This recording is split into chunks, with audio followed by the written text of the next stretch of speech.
তো আর কয়েকটা মুহূর্ত, ব্যাস আর কয়েকটা মুহূর্ত পর শুরু হতে চলেছে এই বছরের সবথেকে বড় high voltage IPL match, RCB versus চেন্নাইয়ের নকআউট ম্যাচ।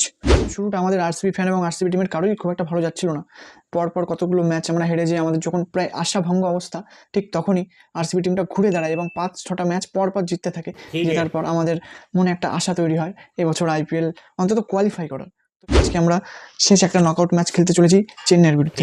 তো এই ম্যাচে আমাদেরকে জিততে হবে যেইভাবে হোক। তো আজকে 18 তারিখে 18 নম্বর জার্সিওয়ালা একটা প্লেয়ার এবং তার টিম 18 রানে 18 ওভারের মধ্যে চেন্নাই নামক একটা সুপার টিমকে হারাতে চলেছে। সে বিশাল একটা ম্যাচে সাক্ষী হতে চলেছি আমরা। তো সকল আরসিবি ফ্যান এবং আইপিএল ফ্যানরা রেডি হয়ে যাও এই ম্যাচটার আনন্দ উপভোগ করার জন্য। ম্যাচের ফলাফল যাই হয়ে যাক, আরসিবির প্রতি আমাদের যে ভালোবাসাটা সেটা কিন্তু একই রকম থেকে যাবে, একটুও কমবে না। যেভাবে আরসিবি প্রথম ম্যাচগুলো হেরে যায়, যেভাবে কামব্যাক করেছে, এটাই আমাদের কাছে অনেক অনেক বড়।